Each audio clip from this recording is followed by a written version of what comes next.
The public. You know, when public opinion is against you.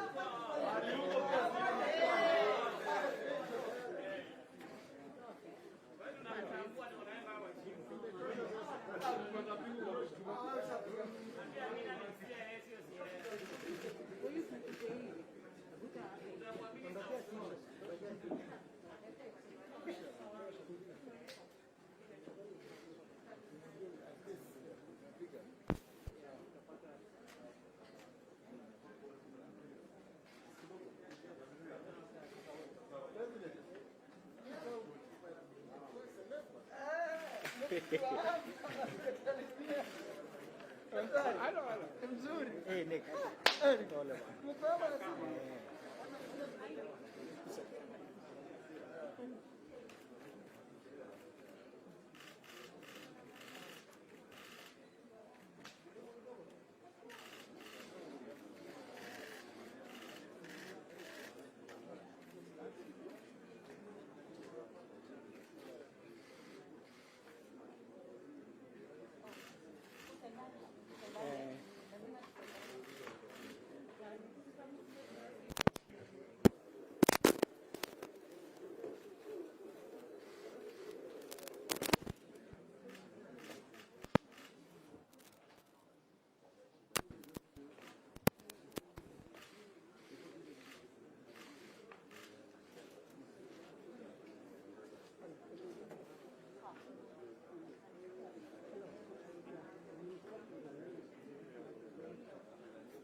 We can allow you to do any time you want.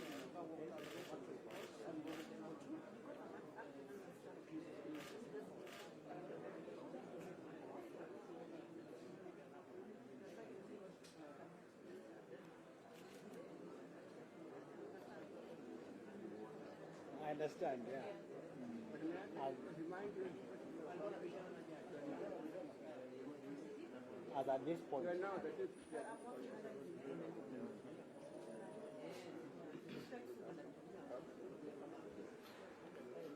But it's good you have renewed.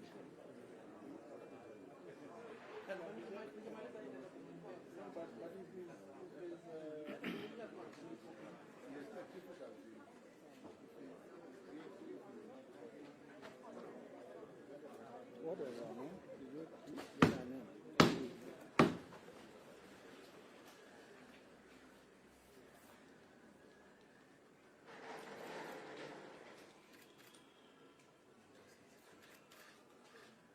Good morning. Good morning. Is it afternoon already? Then good afternoon. Thank you.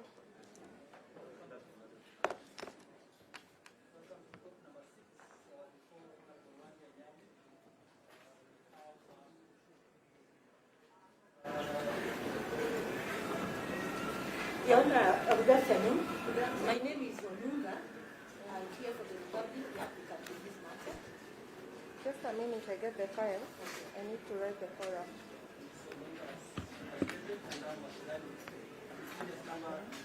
E-965 of 2021 DCI was the Nicholas Mwendwa.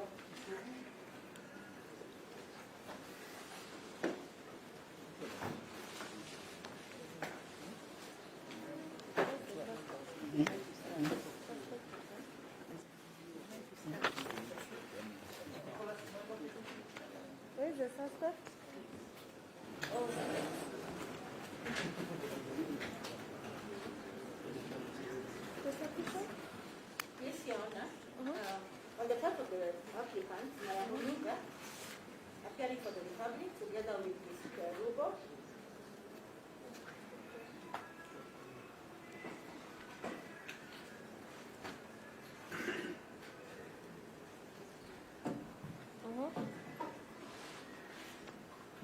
I do not have permission of my senior colleagues. Yes, Your Honor, may I introduce the Defense Counsel? I appear for Mr. Mwendwa together with the following, Your Honor. This is a matter where we have 3 presidents of the Law Society. Mr. Eric Mutua. Just a minute.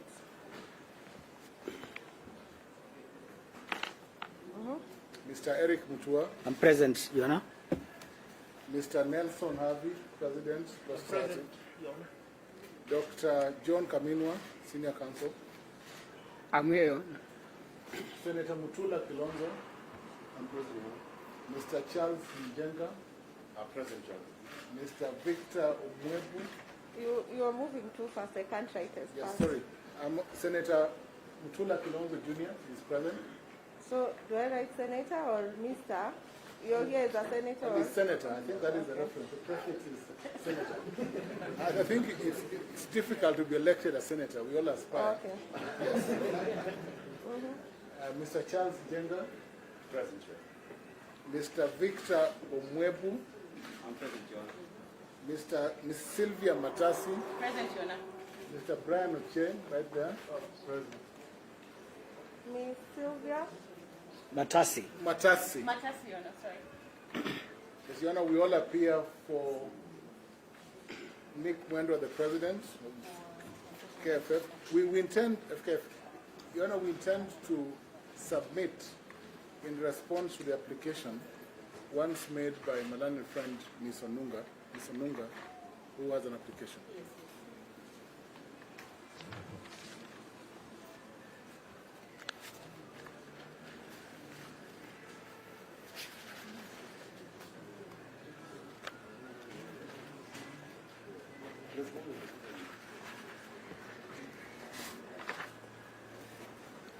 May I chip in very respectfully, Your Honor?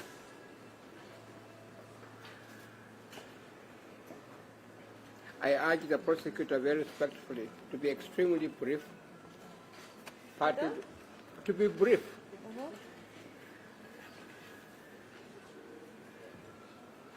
I have in mind the commitments of this court. I have in mind also the fact that it is now almost 12 o'clock. And some of us have to eat at certain hours. But above all, Your Honor, I have in mind the fact that Mr. Mwendwa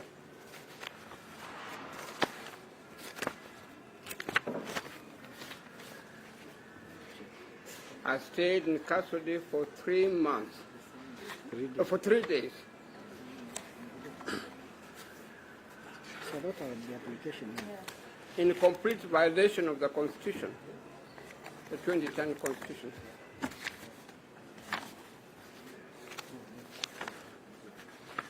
And one would not expect a person holding position of a president of a football association to be confined to custody for 3 days. What one expects out of the prosecution of police, or what I would have expected them to do, is to give him a telephone call and say that, look, on such and such a date, you are required in court at such a time, court number so-and-so, please turn up. And I'm sure Mr. Mwendwa, being mindful of the rule of law, being mindful of the Constitution, would definitely have turned up. Your Honor, the law and the Constitution are being flouted.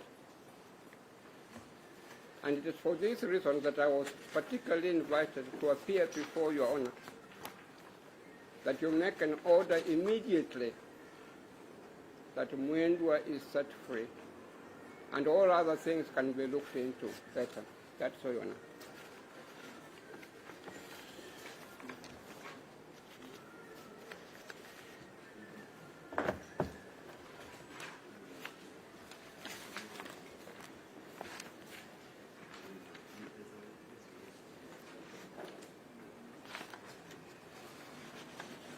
Your Honor, I've got books here from Football Association, Football Law, which support what I've just said to you.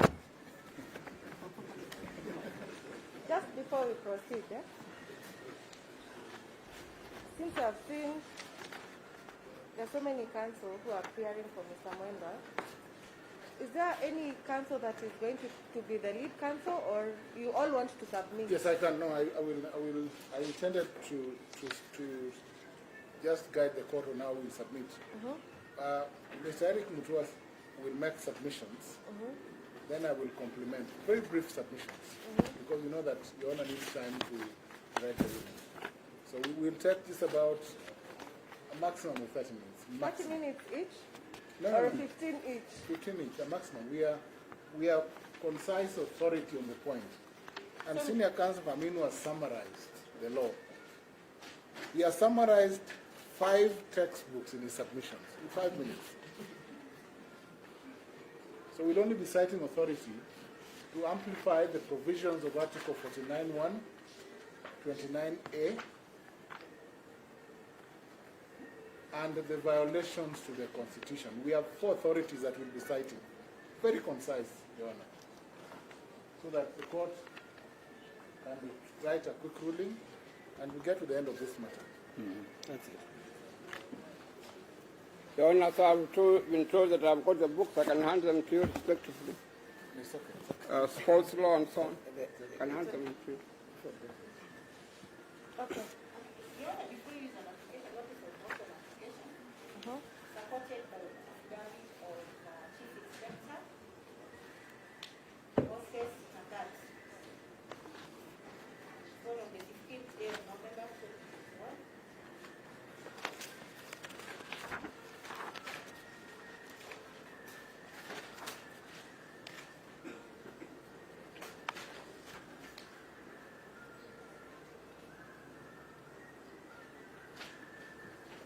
Your Honor, in this application, the applicant is seeking for custodial orders.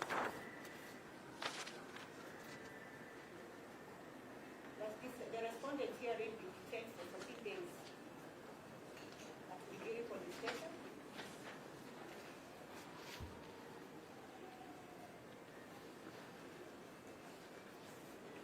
To allow investigations to be complete.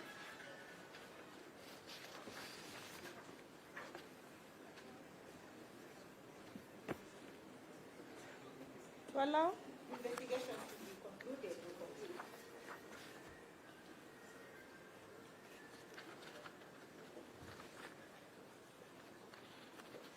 Your Honor, the respondent is being investigated on cases of fraudulent acquisition of public property,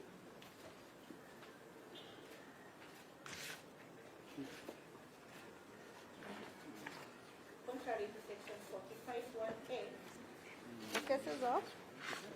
fraudulent acquisition of public property.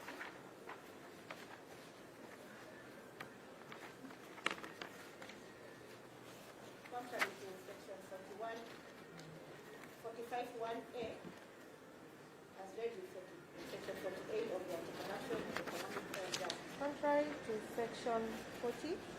45(1)A, as read with section 48 of the Anti-Corruption and Economic Crimes Act, number 3 of 203.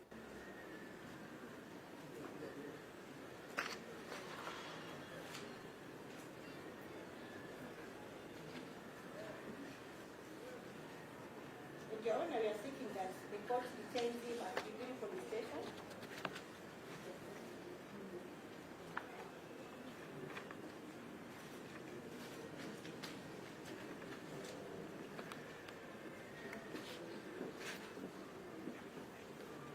Your Honor, this application is based on the grounds as highlighted by Chief Inspector Moses. I am going to address you on only 2 grounds that are compelling.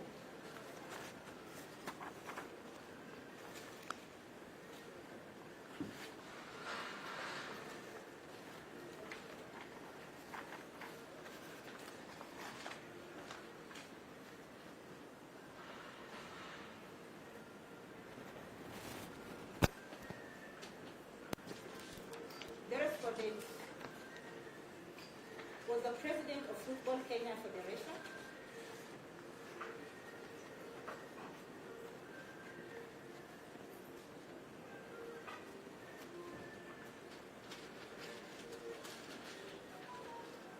He was in the management and the control of public funds.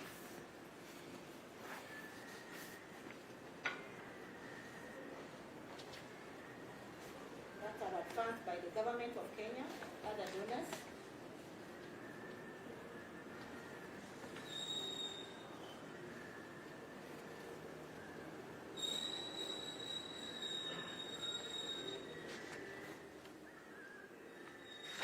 And these funds are in the usage for, they are for usage in the interest of public,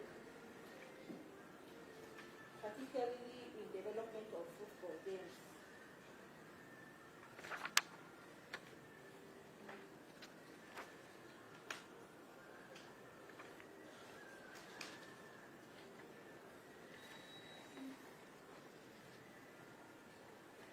Your Honor, you note that being the president of this organization, he was in the position of authority and influence.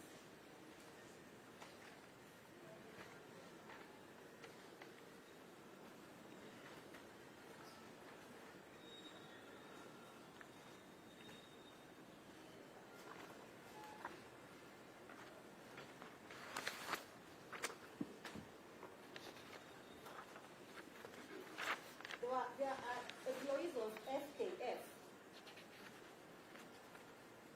who takes instructions directly from him. And these employees are our potential witnesses.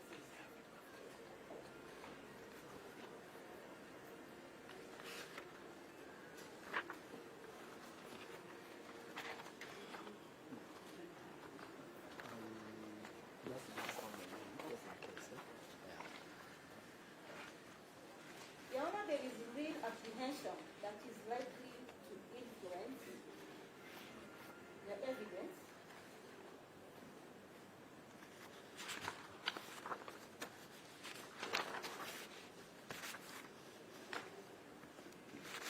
or intimidate the third witnesses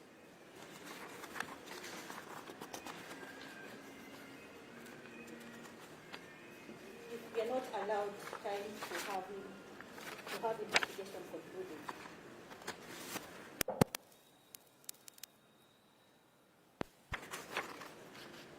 It's not allowed to? Have days to conclude our investigations.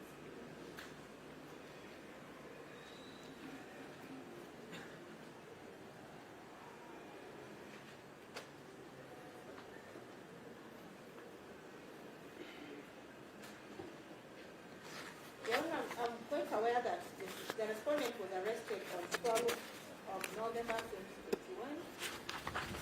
That is on Friday last week.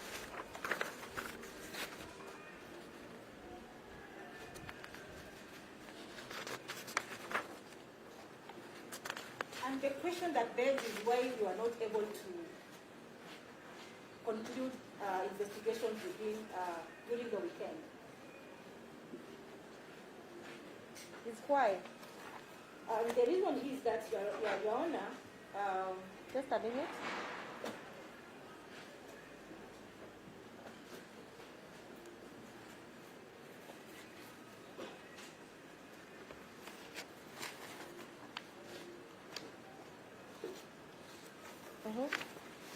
there are certain documents that are of interest to this investigation that are in custody of the respondent.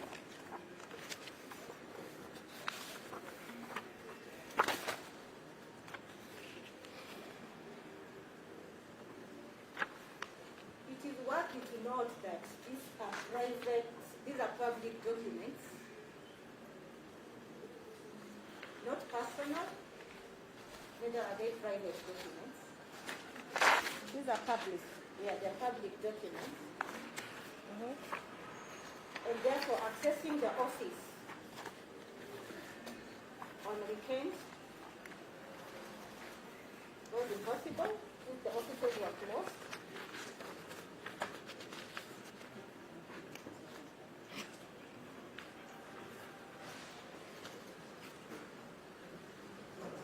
therefore, it will be our prayer that these documents that are in custody of the respondents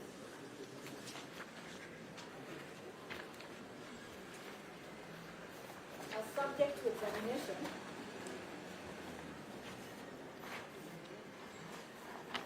to enable the investigating officers to do the investigation. Just repeat that again. I think that it would be prudent for this document, for the investigating officer to get access to this document, which will be subject to examination.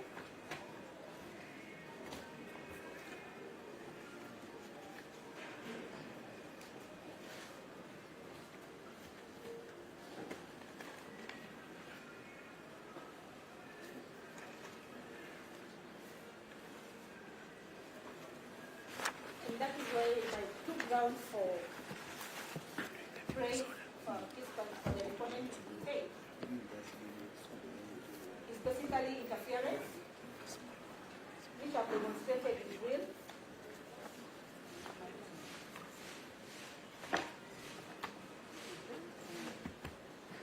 and also to obtain the relevant documents which are of interest in this investigation.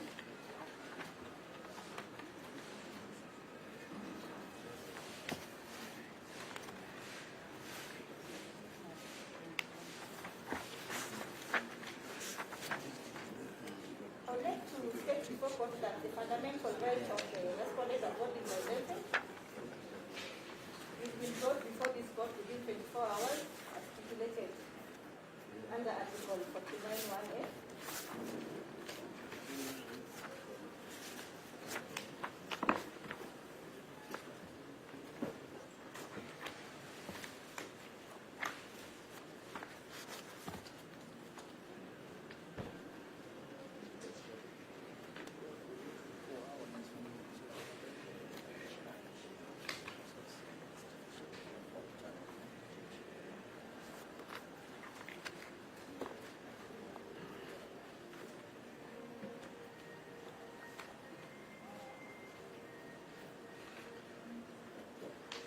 The order in paragraph 4 of their replying affidavit, the respondent replying affidavit,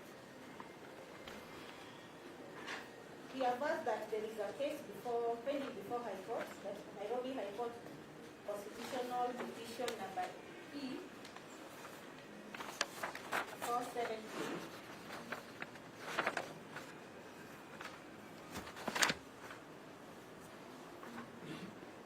Of 2021. Number?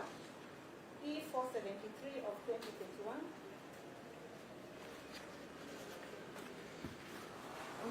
Parties are Football Kenya Federation by the Cabinet Secretary, Ministry of Sports, Culture and Heritage, Versus? Cabinet Secretary, Ministry of Sports, Culture, Heritage and others. And it's stated that it is scheduled for hearing on 23rd November 2021. They have annexed a copy of the same petition. I would like the court to note that there is no stay orders, any conservatory orders yet. And therefore nothing stops this court from hearing this application.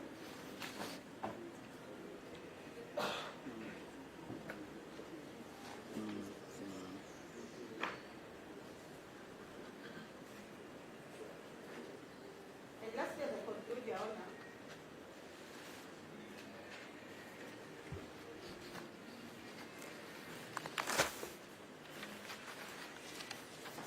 this matter is of great public interest.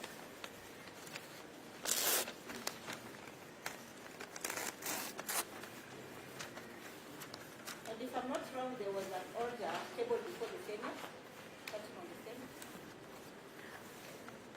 And that is the reason why it would be proper to allow this application to have the matter properly concluded or well investigated.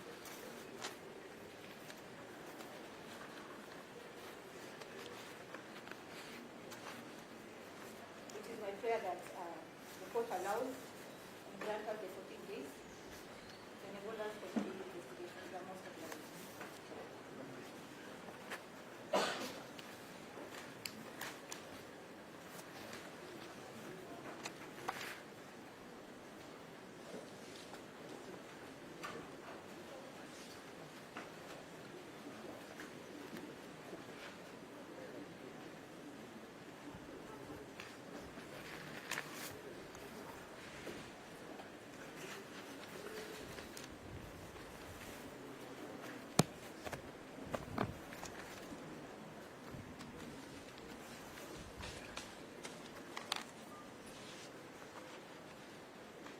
Please, Your Honor. Yes. Just a second, please.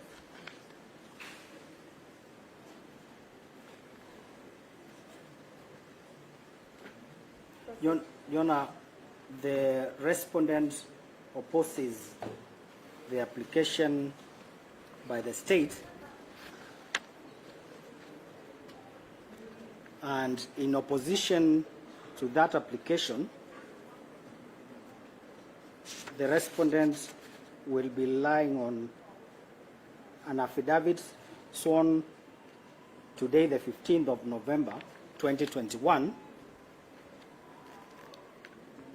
in addition to the oral submissions that is counsels on record will be submitting before this court orally. In addition to the oral submissions by counsel on record. That in addition to the written response, which is the replying affidavit, counsels will make oral submissions in opposition to that application.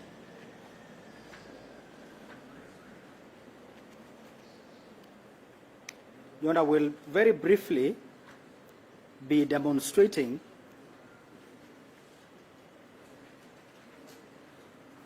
that, one, the law on pretrial detention has now been clarified by our courts.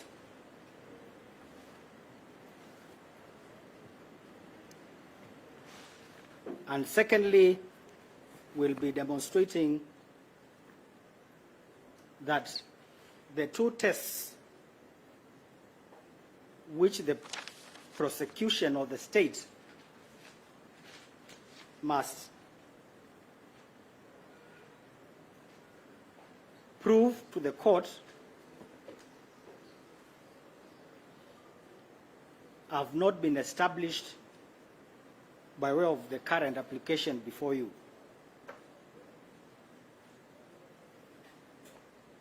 In other words, we'll be demonstrating to the court that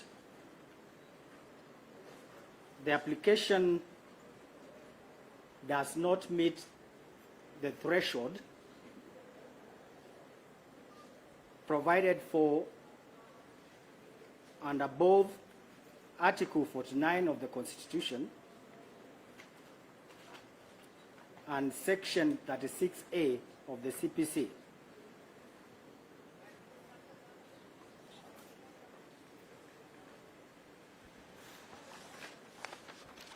Your Honor, I'll move to the first test, which is that the prosecution or the state is obligated to show compelling reasons why the subject or the respondent ought to be detained for a longer period than provided for in law.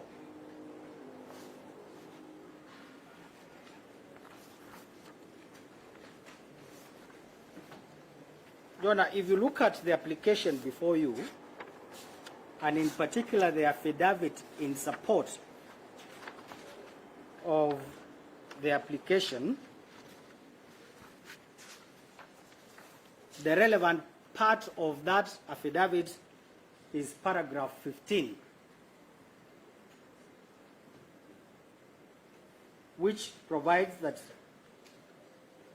going by my depositions in paragraph 10, 11, 12, 13, and 14,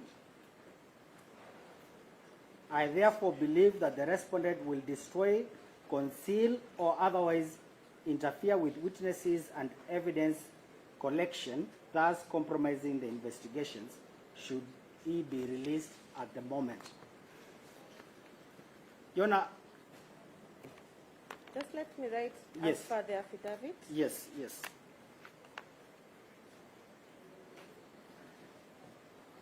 So, the affidavit, paragraph 10, 11, 12, 13, and 14, Yes. and 15. No. 10, 11, 12, 13, and 14. 15, it closed the other paragraphs. Okay. So the basis upon which the respondent is being sought to be detained contrary to the law is provided for or can be found in those 5 paragraphs.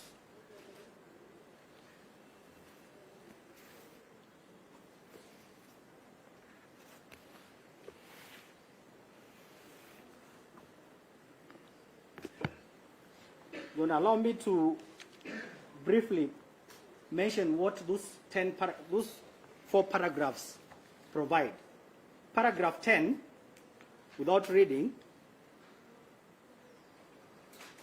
deals with the question of an inspection report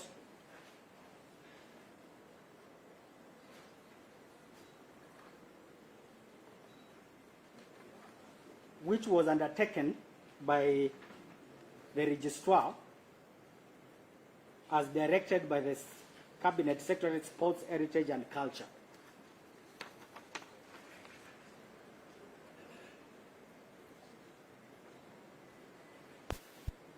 So one of the bases is that the state, Paragraph 10 deals with paragraph 10 deals with a report which has been prepared by the registrar or committee appointed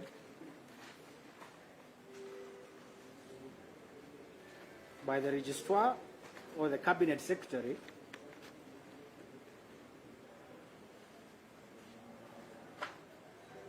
in respect of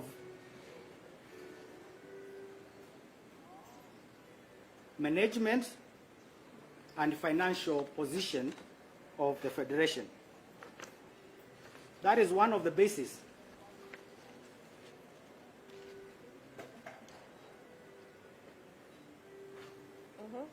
And our response to that in the affidavit and now in my submission is that if there is already a report which has been cited as a basis for detaining the respondent, then respectively that cannot be a reason to detain the respondent because there's an acknowledgement that there's a report.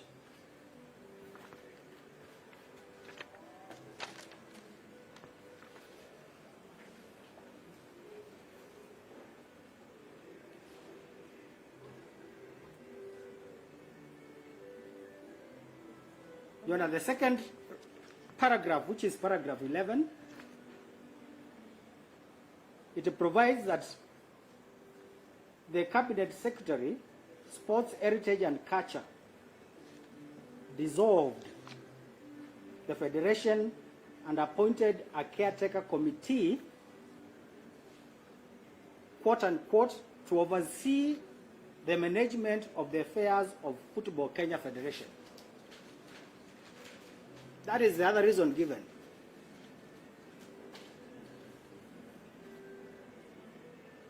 a caretaker committee too. A caretaker committee to oversee the management of the affairs of Football Kenya Federation.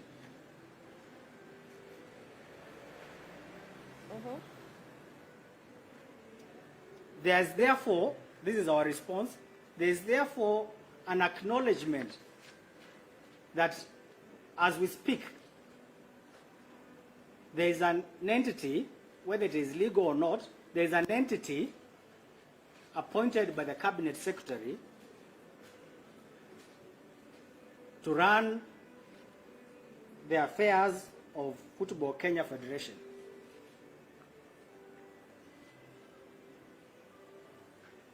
Jonah, it is therefore contradictory in our respectful submission for the state to now allege that the respondent who is not in office, who cannot access the office, whose docket is under the management of a third party,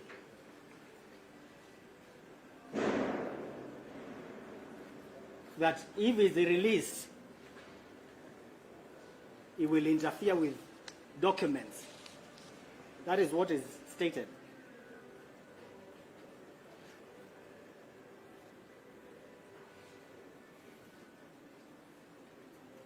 Jonah, by all imagination, that cannot amount to a compelling reason.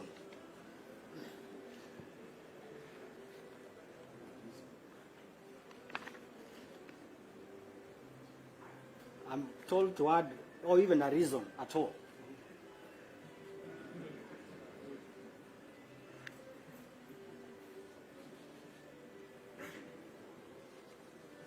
Jonah, the third paragraph, which is paragraph 12, which is being relied upon, is that the respondent has been defiant and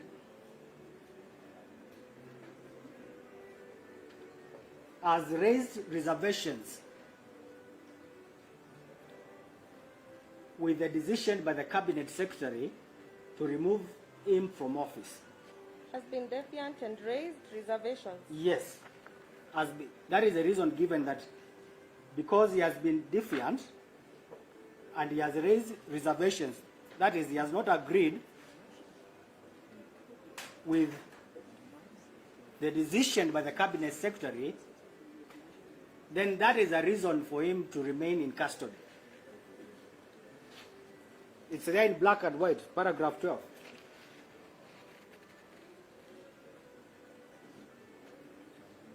Jonah, Just a minute.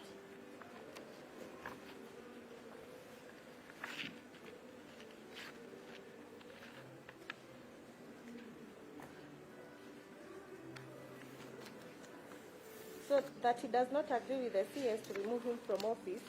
yes, so that since he does not agree with the CS that he has been removed from office lawfully, then that becomes a reason that he should be detained.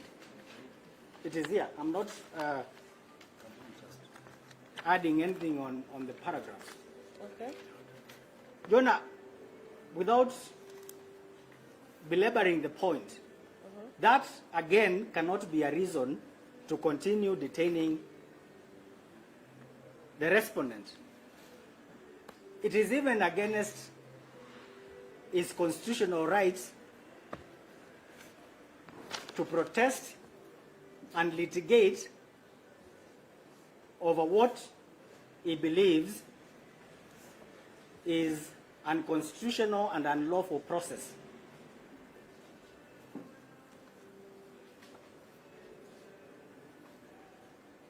The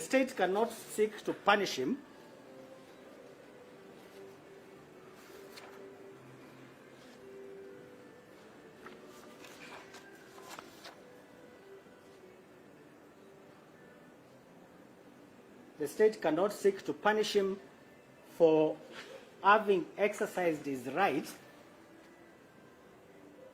to lawfully challenge the process in a court of law.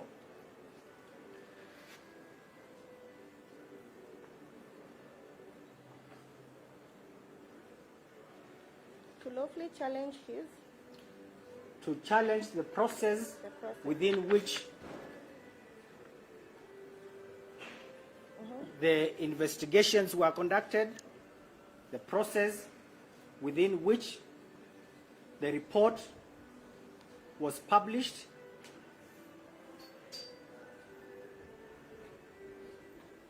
and the manner in which, in his opinion, which is entitled to, an unlawful committee has been constituted. He cannot be punished for taking that course of action.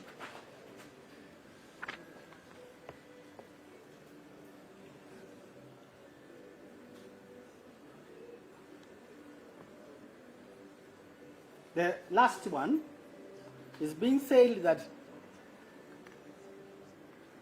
since the deponent of this affidavit was part of the inspection committee, that is what they are saying. The deponent of this affidavit says since he was part of the inspection committee, he knows that the respondent attempted to prevail upon employees not to disclose information.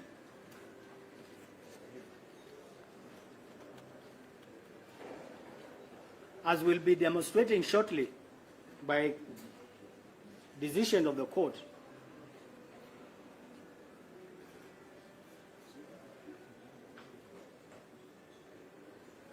the prosecution is not, or the state is not at liberty to make unsubstantiated sweeping statements of this nature. There must, and that is what the courts have held, and will demonstrate that, there must be concrete, tangible evidence of interference.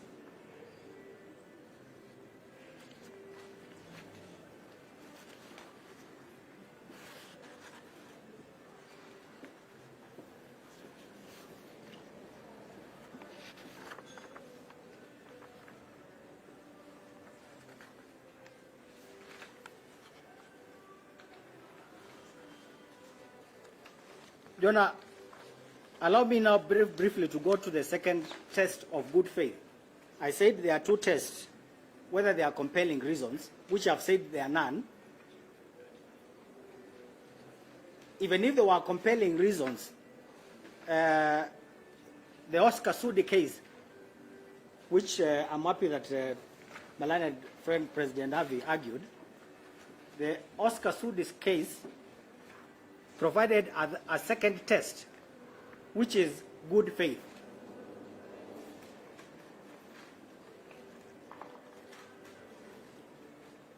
The Sudi case provided or held that even if the reasons could be compelling, if there is bad faith or the state does not demonstrate good faith, then the application must collapse. Sorry. Capture it. Sorry, Donna. Even if there are compelling reasons and the state is unable to demonstrate that the application for pre-trial detention is brought in good faith,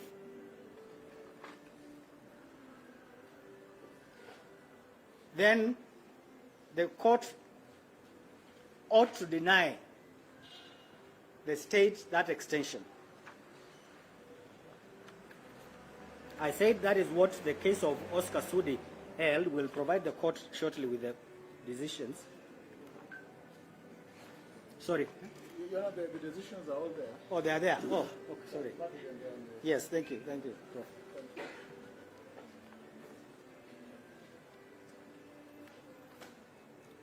Jonah, allow me to submit that the conduct of the police and the state in a manner in which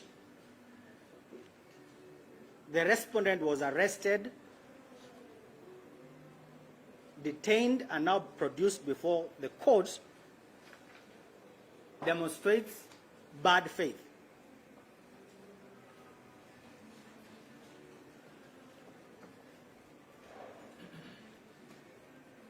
because of the three following brief reasons.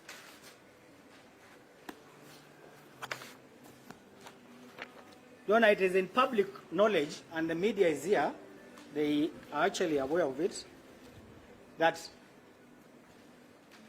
when the respondent was arrested, the public was informed that he has been arrested on account of mismanagement of a sum of 513 million. That is what was in the headline in the mainstream media. Of how much? 513 million, the figure, but 513 million and some amounts. Uh-huh. If you look at this affidavit, which has been brought before Your Honor for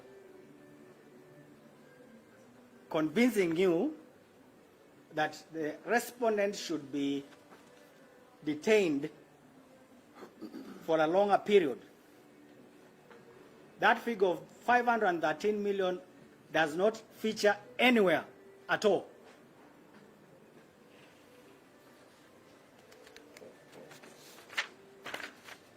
I would refer the court to paragraph 6.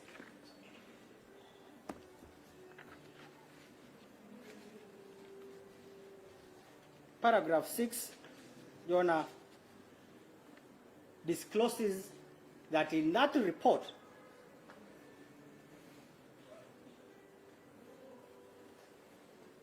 the purported fictitious transfer is for a sum of 8.5 million.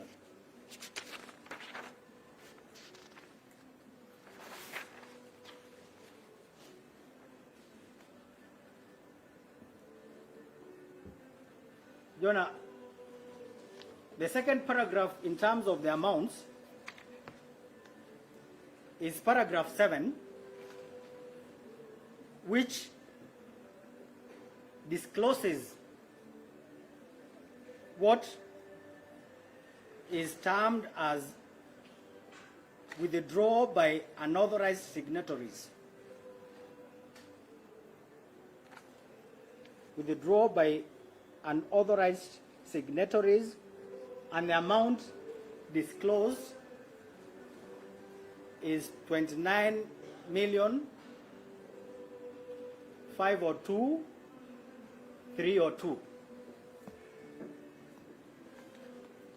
Therefore, Your Honor, it is bad faith in our respectful submission for the state and the police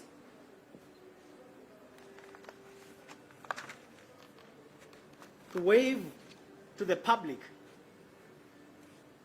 an imaginable sum of money of 513 million as the amount of money which has been misappropriated. And yet, unimaginable. yes, 513 million. In the context of what has been disclosed,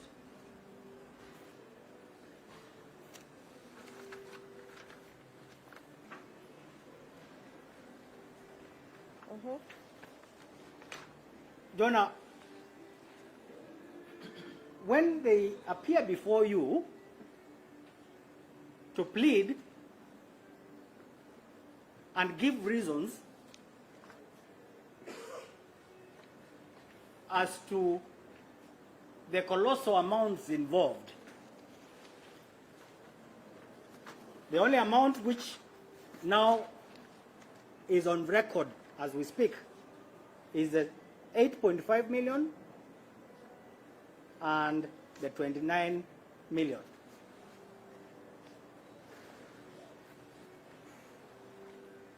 Your Honor, we plead with you to agree with us that that act in itself is an act in bad faith of demonizing the respondent with a figure which cannot be justified in a court of law. so that for some reason the public opinion can be shaped otherwise.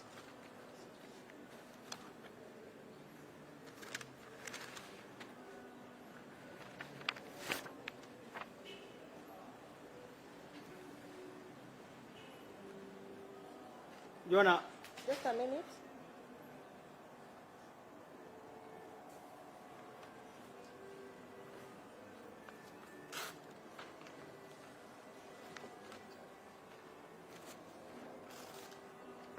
could I continue, Your Honor?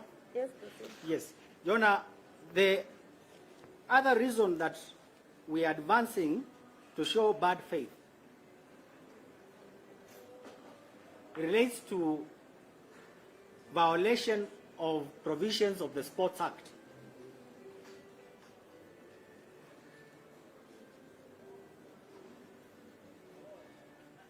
Your Honor, it is demonstrated by way of this affidavit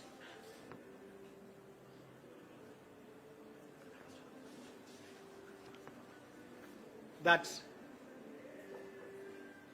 what triggered the investigation by the police and the arrest of the respondent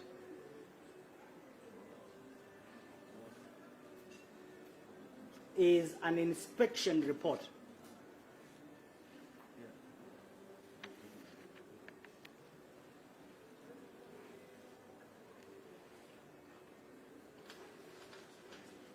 Your Honor, I'll state this from the bar on my feet that on Saturday when we visited our client,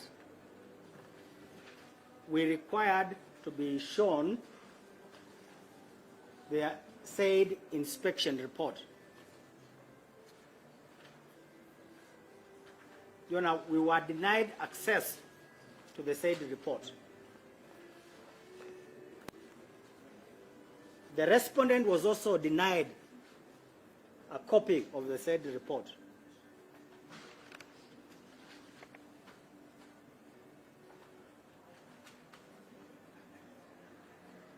You know, without going into the details of the act, the court can look at it. The law provides that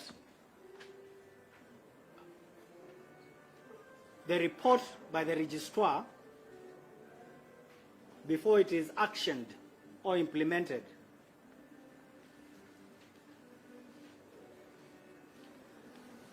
in particular, thank you, Gina.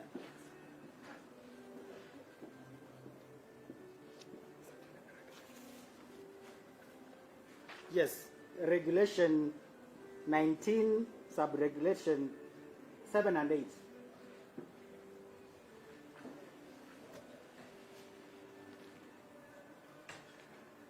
The report must be provided to the Federation or the entity subject matter of the investigation. Must be provided to the Federation? Yes, or the entity under investigation.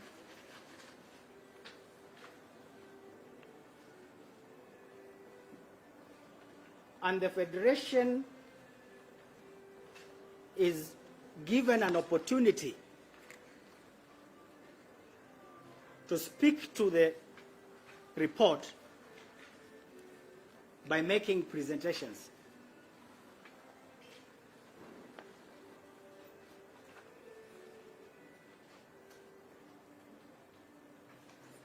By making? By making presentations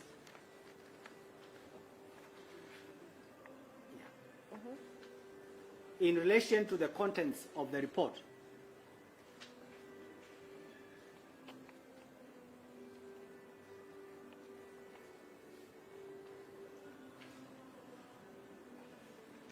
Your Honor, it is only after that process has been undertaken that the Cabinet Secretary may take a decision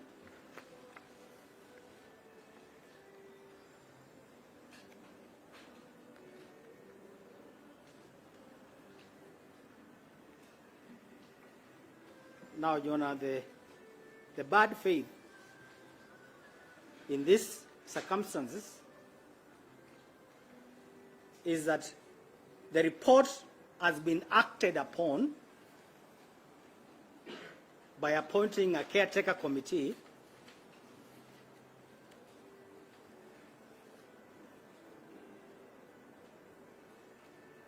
which report, as I've said, the President of the Federation has not seen or provided with.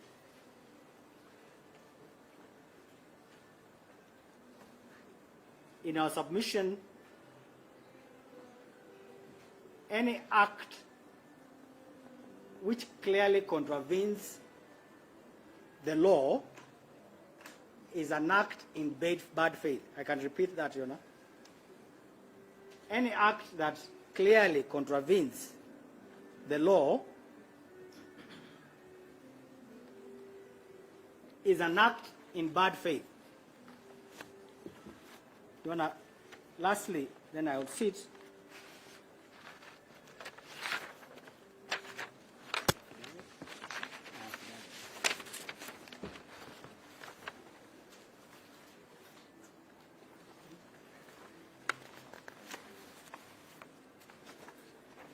The last page of the bundle of document in the replying affidavit marked NM2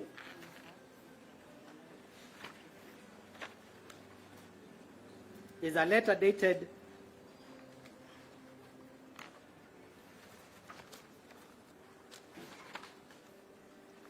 is it 14th or 11th?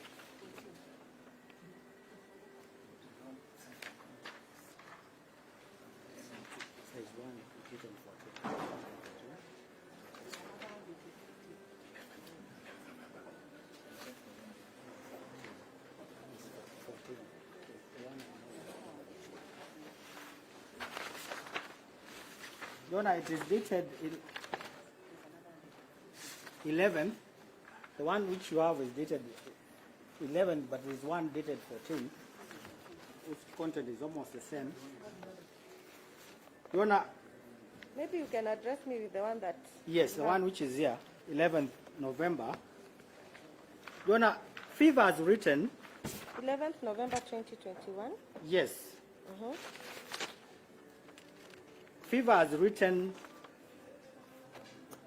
to all the players, not the players in the industry, not the players in like football players, but all the players, federation, cabinet secretary. The industry players? Yes, industry players. Telling the country that this interference with the affairs of football is likely to lead to the country being banned from international football.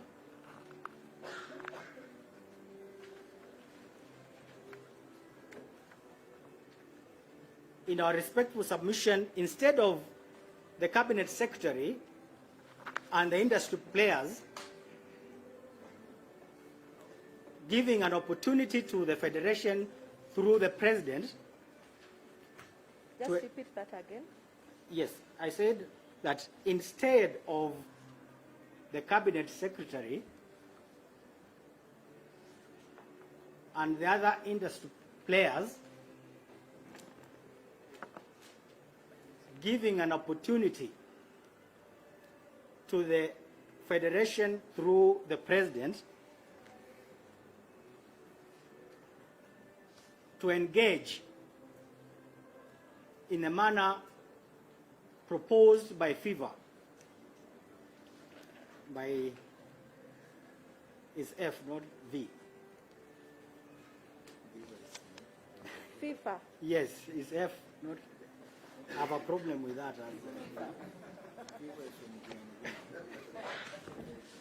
As proposed by FIVA, they've continued to deny the federation through the president that opportunity because of continuous detention.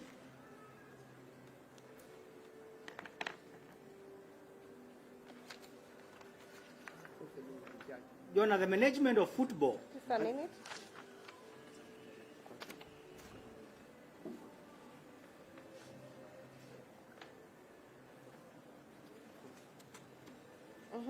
The management of football, Your Honor, is a complex affair because it is managed with an international law connotation.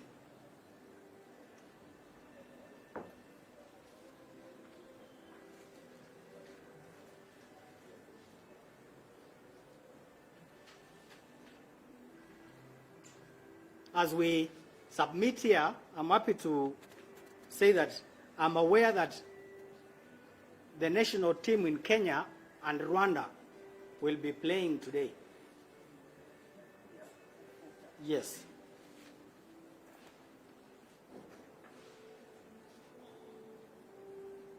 Your Honor, the so-called management caretaker committee has no jurisdiction and capacity to proceed to the stadium. Which stadium? Nyayo Stadium. To proceed to stadium to present even the names of the players from Kenya, because they are not recognized by FIFA.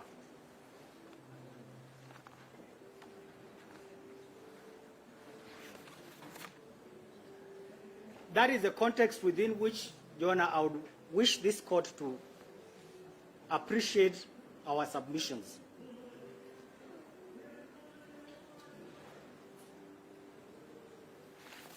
Your Honor, for those reasons, we submit that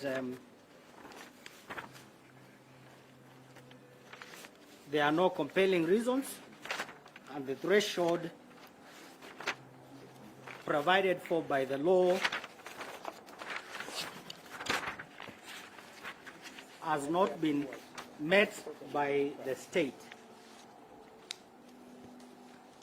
Your Honor, for the record purposes, Just a minute.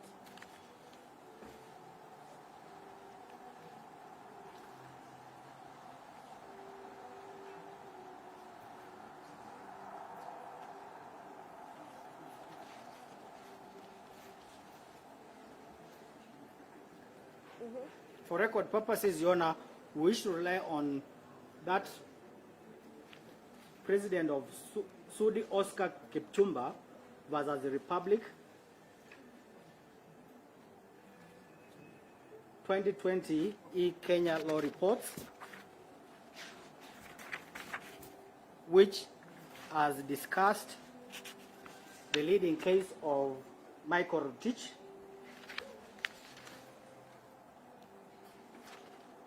and it has also discussed the Kenneth Ochieng case, which is popularly known as KRA pretrial detention case. And I'm very happy that Professor Tom Ojenda, Senior Counsel, was the lead counsel in that case. Your Honor, we wish that this application be declined and the respondent be set free on terms if the court is minded.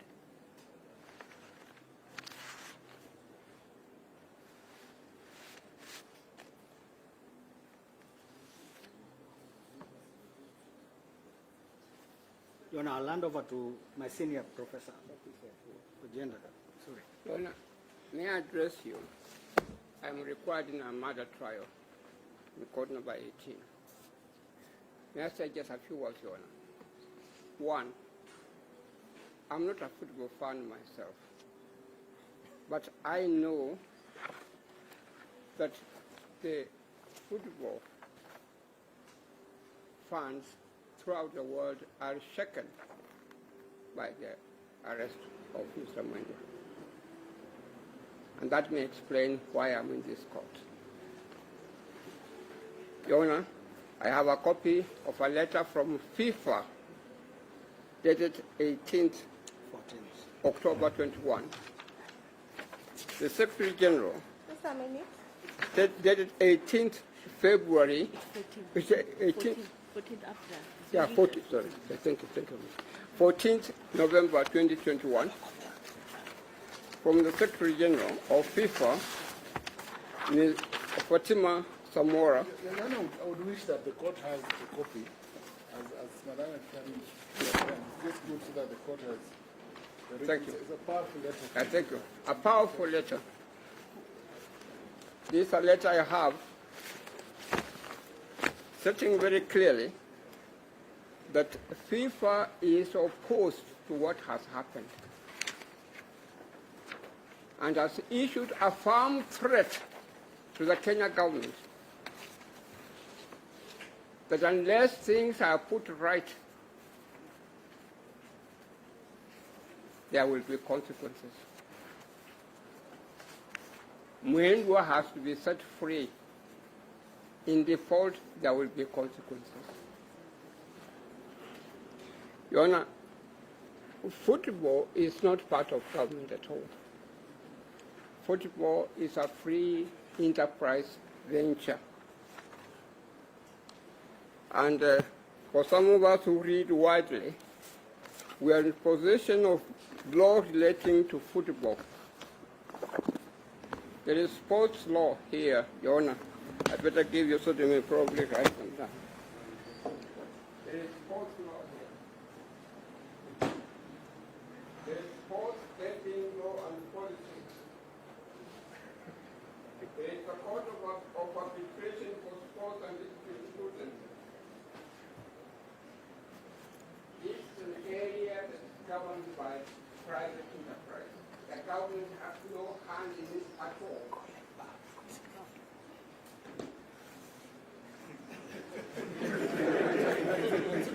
Leave it for the court.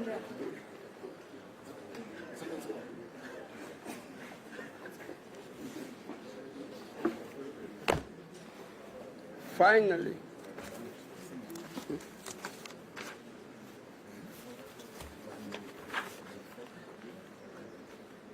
thank you very much, Professor. The effect of banning football or interfering with the freedom, liberty of Mwendwa is that all football stakeholders, including players, coaches, staff in football clubs, etc., will by dint of that ban be rendered jobless. Including players?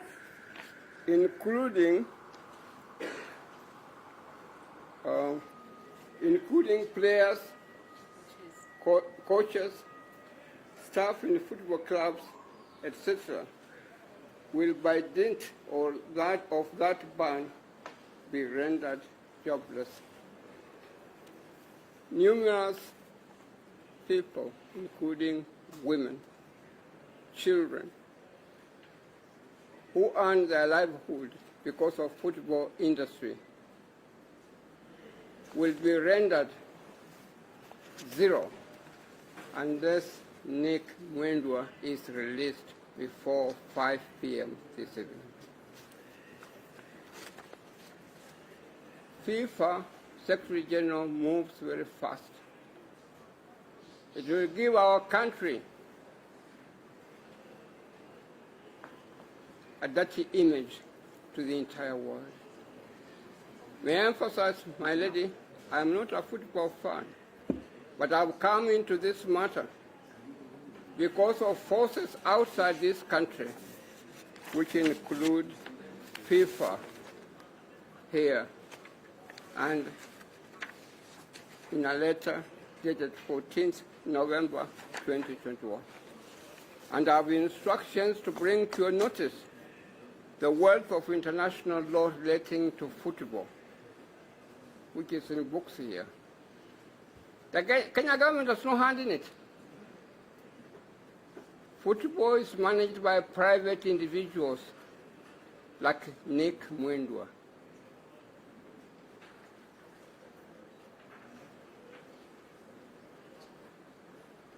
Not by people like Professor Ojenda.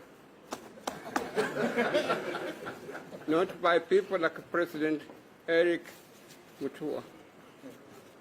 And not by people like President Nelson Habib. I'm learning now. Your Honor, I urge you very respectfully, I have to rush to another court, and I say to you very finally that you have a discretion as an experienced magistrate to release him immediately, but you do so, if I may borrow words of my learned friend, Mr. Eric Mutua, you can do so on terms. And I urge you very respectfully. I can do so in? On terms. On terms. On terms. You set the terms in which you are releasing Mwendwa. I may point out, Your Honor, I've never shaken the hand of Mwendwa before. I shook his hand for the first time when I found him in a dirty cell here. Your Honor, permit me to leave the court. Thank you very much. Your Honor, I will make very brief submissions. Yes, very, very brief. Just give me a minute to organize my room. The proceedings.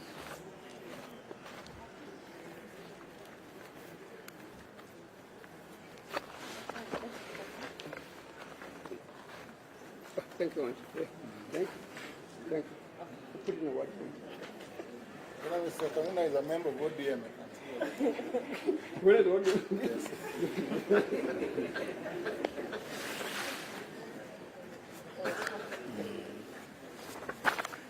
Yes, Your Honor, very briefly. Your Honor, very briefly, I speak as a football fan. I speak as a promoter of football as a sport. Your Honor, the effect of the arrest of the president of FKF is a ban on football. And once Kenya is banned, Your Honor, it will take many years for Kenya to find its footing in football. And that is precisely, Your Honor, the public interest question in this matter. We all appear here today. Yes.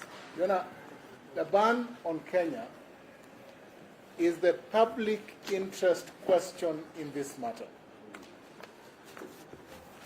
That means, Your Honor, that all football clubs and all other stakeholders in football will be rendered dysfunctional.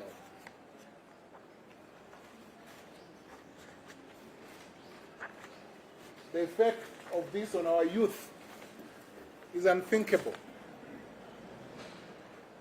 That all the leagues, Your Honor, in Division 1 and in all the other divisions will not function. It is unthinkable, Your Honor.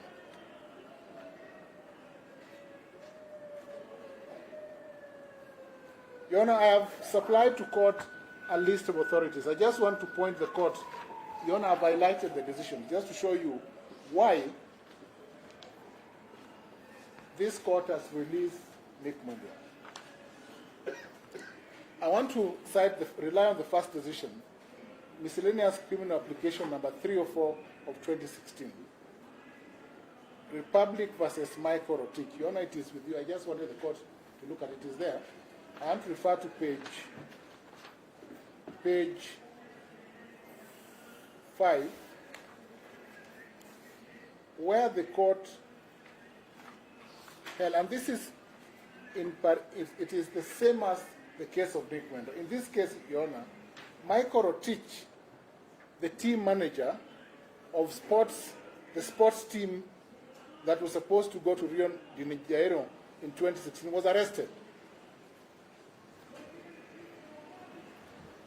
And he was also, arrested on suspicion of having misappropriated funds. Presented to court without a charge, like in this case, Your Honor. The court argued, the prosecution argued, like they've done today, that there were compelling reasons. The only difference, Your Honor, is that instead of the current prosecutor, we had Mr. Ondimu arguing in court. That's the only difference. That there was another prosecutor, Mr. Ondimu. And Mr. Ondimu... Just so that you do not think I'm not writing. Yes, Your Honor. I've written Miscellaneous 304 of 2016. Yes. Then in Micro brackets, Teach and Republic. Micro yes, Teach and I've Republic. written in brackets, reads out the part of the case. Yes. It is the same situation where the concern, this was a case of doping, and the concern was the same concern that we have in court today. Investigations were not complete, and the claim was that the applicant was influential in athletic circles. Today they have said Nick Mwendwa is influential in football circles. The only difference, Your Honor, is that there was another prosecutor, Mr. Ondimu,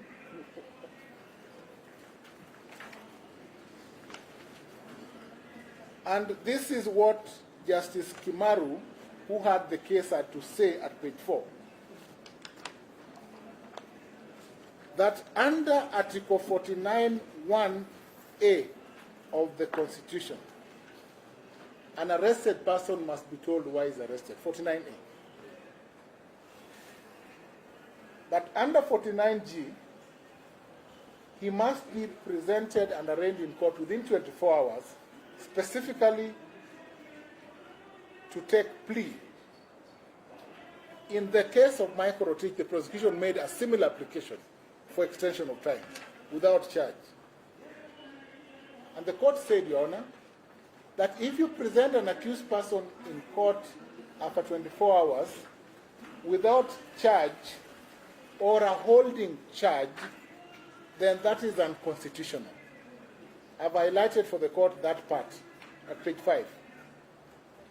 The court went on to say, it is unlawful for the police to seek to have a person who has been arrested to continue to remain in custody without a formal charge being laid in court.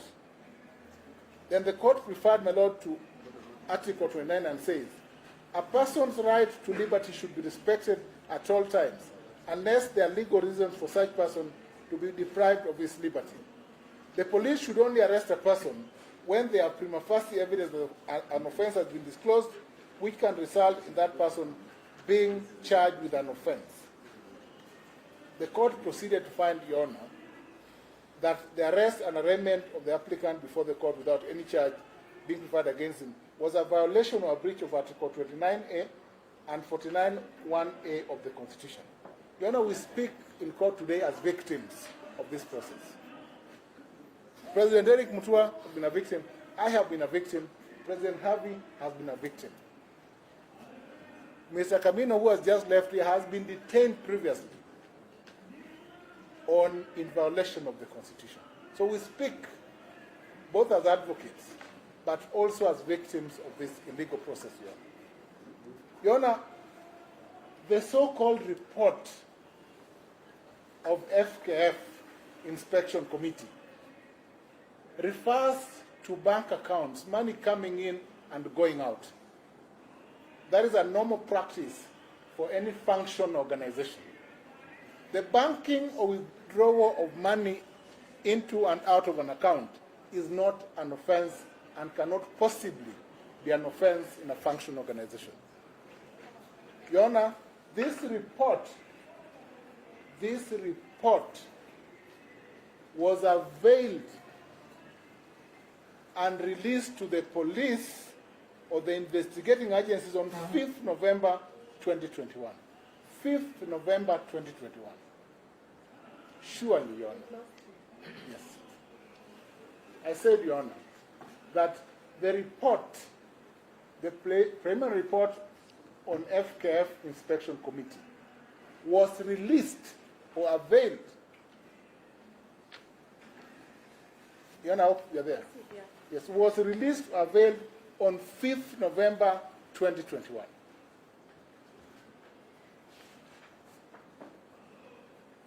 It is 15th today, exactly 10 days after the report. The prosecution is seeking an extension for about another 10 days or 14 days. Why didn't they undertake their investigation within this time frame, if at all the respondent, Nick Mwendwa, had appropriated any sum of money within this time? Well, what is so hard?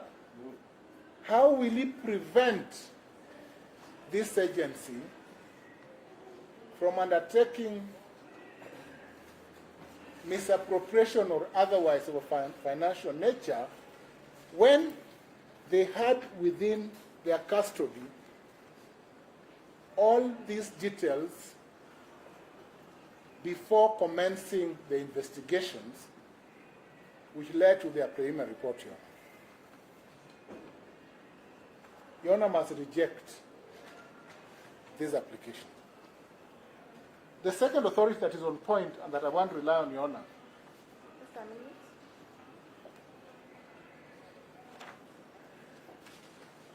the second authority, Just a minute, please. it's okay, Your Honor.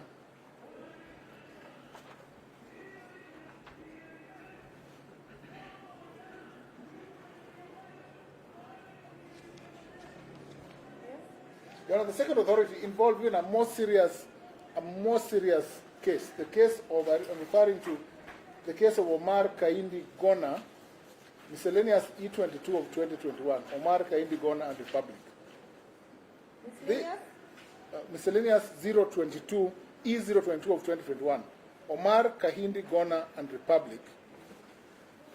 This is a decision of Justice Nyakundi of Malindi Locals, from Justice Kimaru in the Michael Rotich case to Justice Nyakundi. It is a 3-page decision, very concise, 3-page. Justice Nyakundi analyzes the provisions of Article 29A and 49 on the rights of accused persons. Yes, it's a small little baby decision, small, little different. Your Honor, in this one, and I've supplied the court with, at page 3, the court said as follows: the unjustifiable and unlawful use of arrest as a starting point to commence investigation, to me, is itself a violation of the fundamental rights to human dignity and liberty entrenched in our Constitution. It is also a driver of many applications before our courts for further detention to gather inculpability evidence against the suspect. Then the court proceeded to dismiss the application and to find that it was sufficient for the applicant to provide the legal counsel with this number and his postal address, so that if they want to contact him, they can contact him and apply that he attends court at any time. When my learned friend submitted that he released the applicant on terms, this is what the courts do, Your Honor. In the KRA case, the Kennedy case that he referred to, the applicants were released on bail of 200,000. In the Michael Rotich case, Your Honor, Justice, 200,000.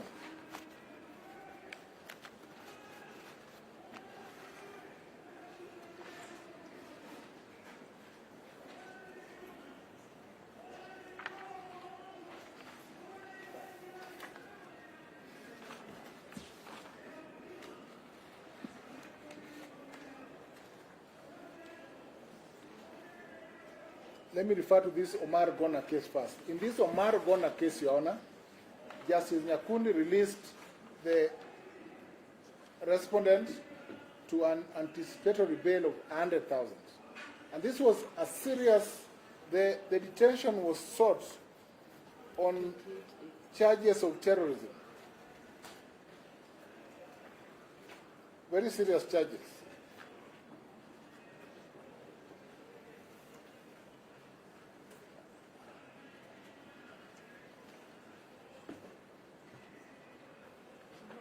Your Honor, we submit, in the Sudi case, the court released Mr. Sudi on 50,000 cash bail and declined the invitation to extend, Judge Ngugi declining the invitation to extend. Your Honor, we have supplied all the cases. In this case, Your Honor, clearly, an affidavit has been presented to you, sworn by a member of the inspection committee.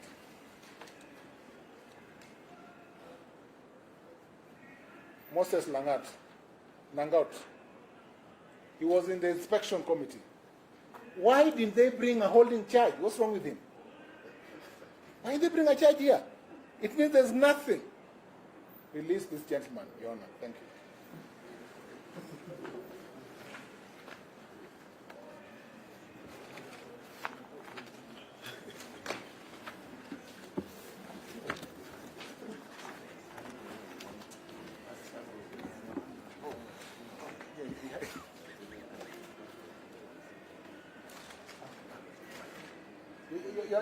Your Honor, just for the former landed friend, she's a very good person. The Senate is here. The Senate committee. Where is that report by the Senate committee? Because she has alluded to it. Remember, the Senator is here. Your Honor, may I be allowed to respond? Just a minute. I saw the senator and I greeted him and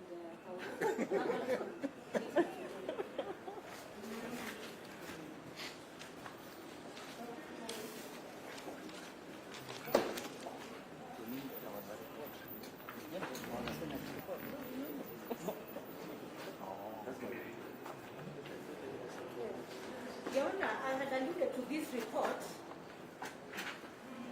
and I stated clearly that the matter is in the public domain, that there is a court that was tabled before the Senate. And from what you've been told,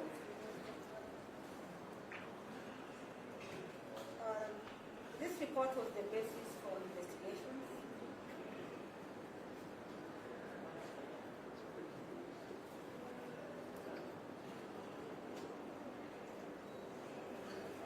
The Honor, as the law provides, the only body that is mandated to investigate is the police.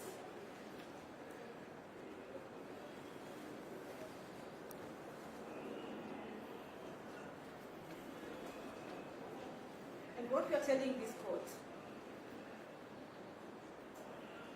that we are not using the report to be conclusive.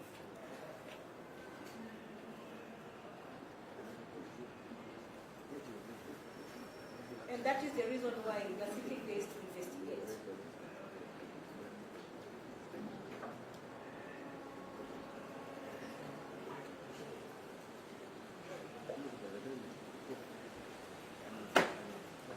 You have been told, Your Honor, that there is a caretaker committee. And the respondent was arrested when he tried to challenge how this committee came to force. It's his right. These are internal mechanisms, and if the CS violated the law,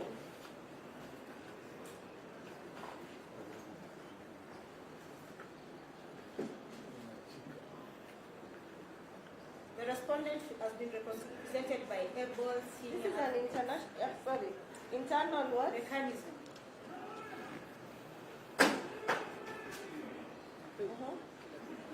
The respondent has been represented by able senior counsel.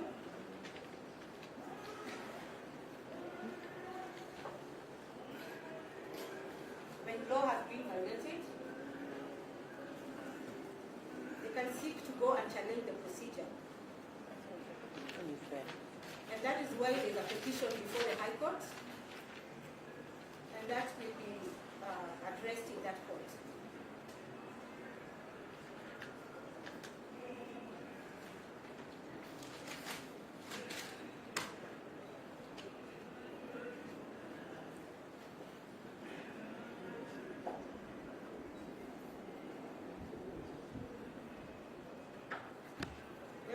told that this application has been brought in bad faith.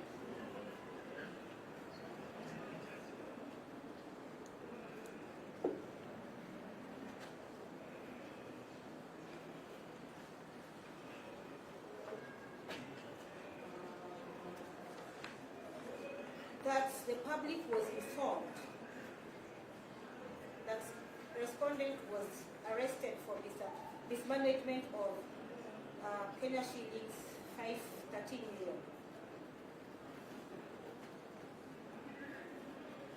I myself standing here as a Lunga do not have that information. That the respondent was arrested. For mismanagement of 513 million, thereabouts. The state has not that information. That is in public domain, public opinion courts.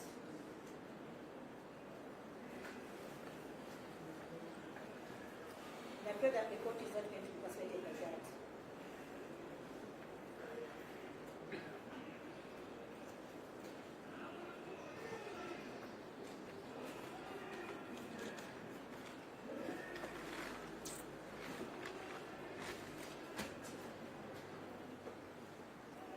The court has also been shown a letter dated 11th November 2021 by Just a FIFA. minute, just a minute. Very well.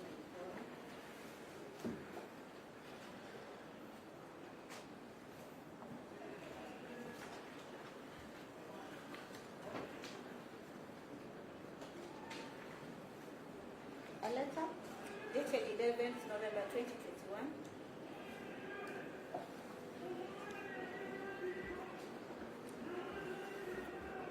Your Honor, FIFA is an international governing body. And it has a role in regulating rules of play, overseeing the transfers of players internationally, etc. And therefore think that when it touches matters touching on criminal issues,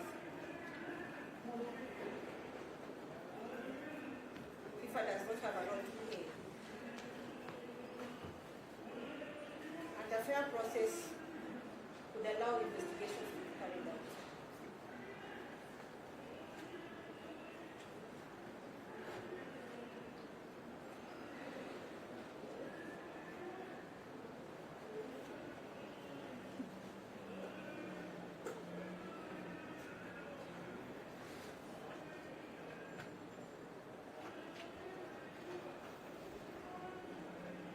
You have been told that there are many of us here who are football fans, and that many people are going to lose their jobs.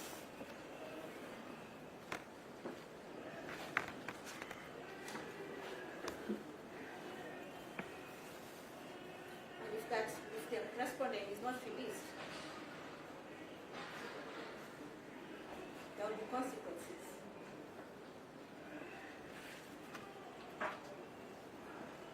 I believe Your Honor, FIFA also follows the rule of law.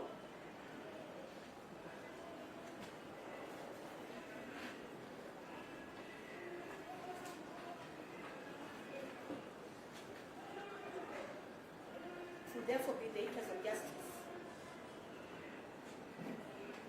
that FIFA allows the law to take its course.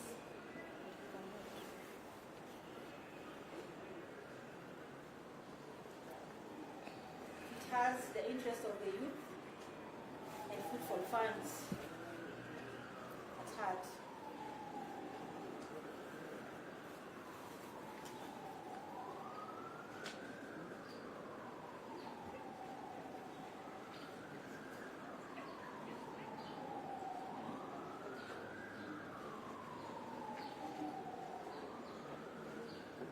Your Honor, there is also, you've been told there is a caretaker committee, which means the life of football is still going on, does not be destroyed.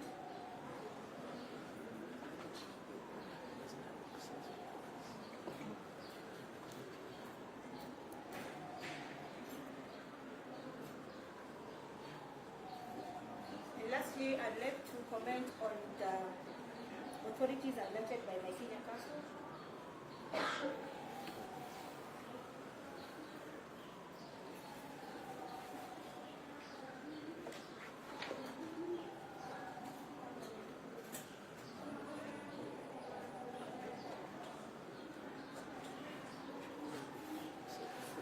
Your Honor, I must state that they are based on sound principle of law.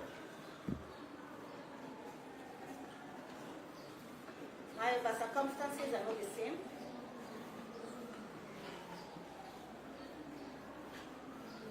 Professor Odienda has said that a similar application was argued by Mr. Odimu, and now Mr. Lunga. The difference is a Mashi and is a he. But both appear for the state. In Oscar Sudi case, Your Honor, the Honorable Member of Parliament surrendered. I think he took himself to the police station.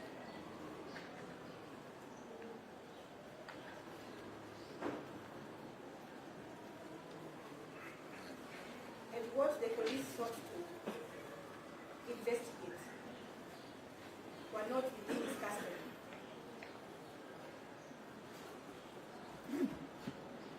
And therefore the court rightly held that there was no way it was going to interfere with such. They were not within his. Pardon, Your Honor? What the police sought to investigate were not within His custody. custody. Yeah. They could as well investigate without having him in custody. He doesn't have anything. He doesn't even have access to it. Again, in Michael Logic's case,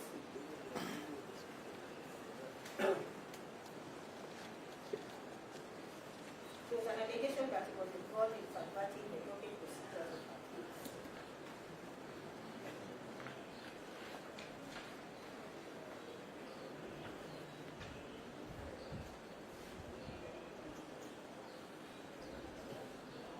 There's an allegation that He was involved in subverting a doping procedure of athletes.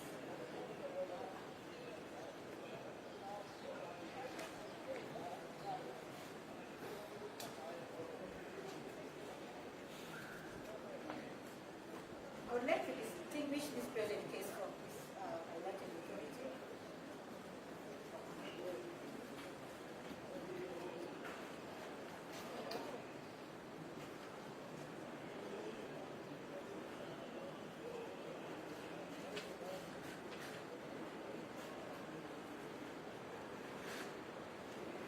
Your Honor, there are documents in custody of a former president of. Your Honor is still the president. Current, he's not the president. He's not even in that office. a right of the respondent. Well guided. He's still the president.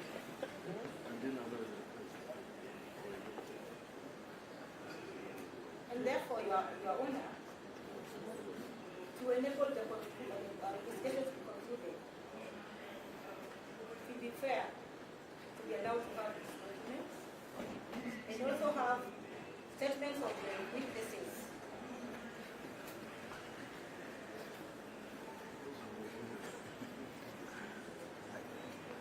That we've expressed apprehension, real apprehension, recorded within the days in question.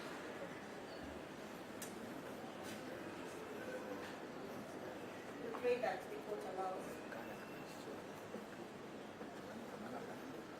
the state to take this to conclude. That's my humble submission.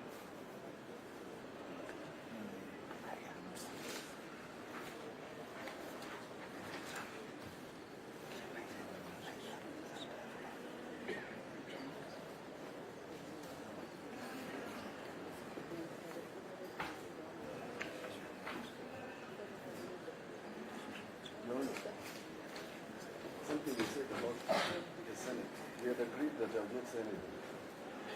But my other friend raised something about the Senate. And I don't know whether you recorded. If you recorded, I would like to say something about it. If you didn't record, I will resume my seat. Actually, when I go back to my notes, and there are so many. The State Council alluded to a report table at the Senate, which is not the case. Just a minute, before you proceed. I think we are all aware of what procedure says. No, I thought that would be, it would be nice for the record because we were not going to, I was not going to say anything.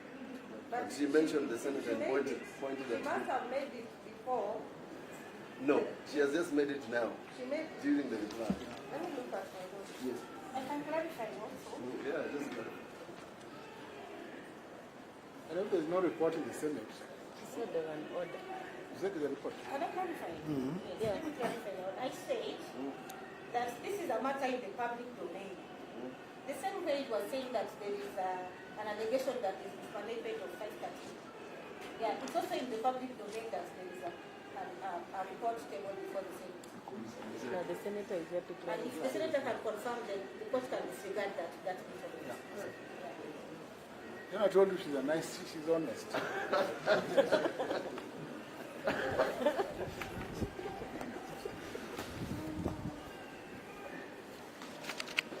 So, she said that the first time she spoke, but she should have replied before she said it the second time. Because now, I told, what is going to happen is, I'm going to start allowing people to engage me and talk about other things. now if she has clarified, she's not aware. So she's clarified, yeah. It's okay with me. Yes. Yes. We are just, I would like to give direction. thank you. I have not read any of these documents. I was only made aware of it when you walked into my court Yes, in the sir. morning. I would like an opportunity to go through the documents. So I'll give a date for the ruling of this matter. But I would like to come in the afternoon to give directions on whether or not I can give bond terms Yes. to the respondent. That's Is that okay. okay? That's okay. That's okay. You want to come at 2 p.m. or 3 p.m.? Anytime. Too much pressure. Anytime Yes, for even us. 5. Let me give you Can I take it easy? time, you know? Yeah. Let me be the one to give the time. Even 5, we will come. Oh, 4. Yeah. Because of the bill, yeah. Your Honor, do not be intimidated by professor. He's tall, but he's very humble. I'm telling you. I'll deliver this ruling.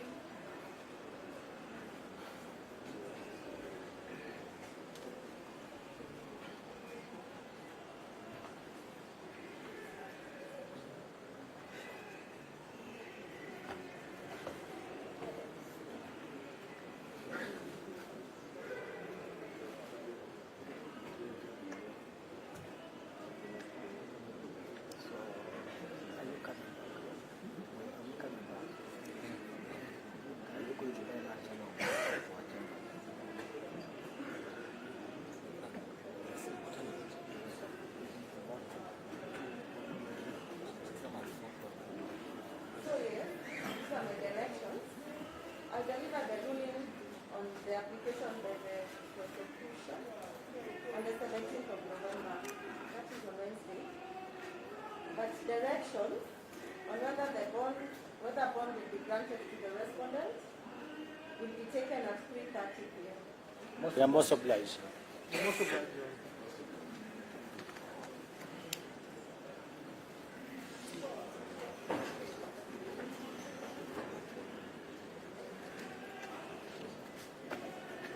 It's going to remain in custody meantime, yes?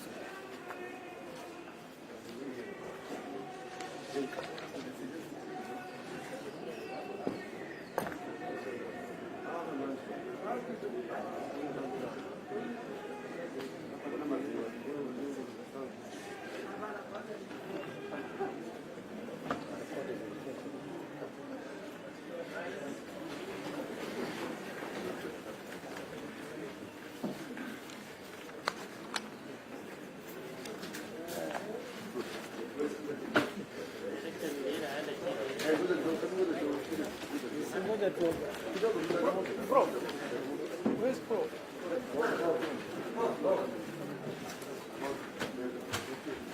The senator from Kisumu, come here.